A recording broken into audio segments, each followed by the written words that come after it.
মুক্তিযোদ্ধাদের বিষয়টা দুঃখজনক। কোনো লোকের যদি কোনো অপরাধ থাকে, আমরা সবসময় এটা বলে আসছি, অপরাধের শাস্তি করতে গেলে তাকে বিচার দিতে হবে। বিচারহীন শাস্তি, মব জাস্টিস, এটা হয়তো স্পর অফ দি মোমেন্ট কিছু হয়ে যেতে পারে, একদিন দুদিন তিন দিন, কিন্তু মাসের পর মাস এটা চলতে থাকবে, তাহলে দেশ সভ্য দেশ হিসেবে বলা যায় না। একটা লোককে আমি অ্যাকিউজ করলে তাকে বিচারে প্রমাণিত হতে হবে যে সে দোষী।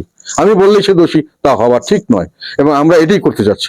তো এটা হলো আমি মনে করি খাবার যেটা হচ্ছে যে বিভিন্ন জায়গায় যে আইন শৃঙ্খলার অবনতি, এটা আমি প্রথমেই বললাম, এটা সরকারের ব্যর্থতার কারণ। আমার আমার ধারণা, আমি অনেক অ্যাডভাইজারকে ব্যক্তিগতভাবে চিনি, আমার সঙ্গে ব্যক্তিগত সম্পর্ক আছে, অনেকে আমার বন্ধু বলা যায়, আমি ওনাদেরকে জানি, ওনারা অত্যন্ত সৎ এবং যোগ্য ব্যক্তি।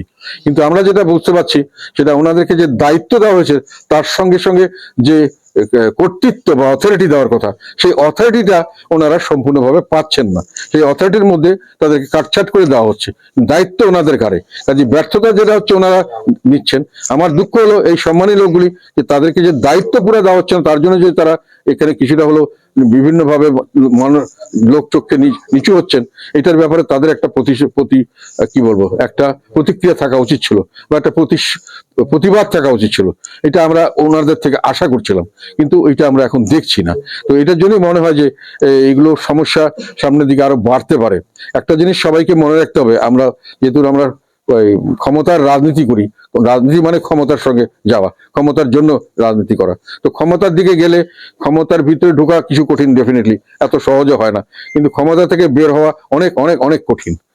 সঠিক সুস্থভাবে এবং মান সম্মানে বের হওয়া খুবই কঠিন।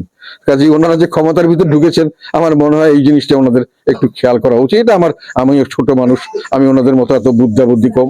আমার যেটা মনে হচ্ছে যে এইগুলো জিনিস বুঝেই করা উচিত। সকলের জন্যই দেশে যাতে ভালো হয়, সকলে যাতে ভালো থাকে, এটি আমরা চাই।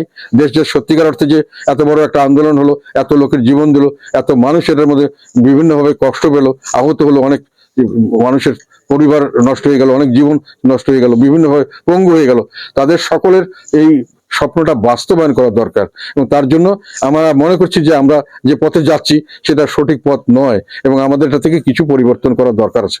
স্যার, আপনি যেটি বলেন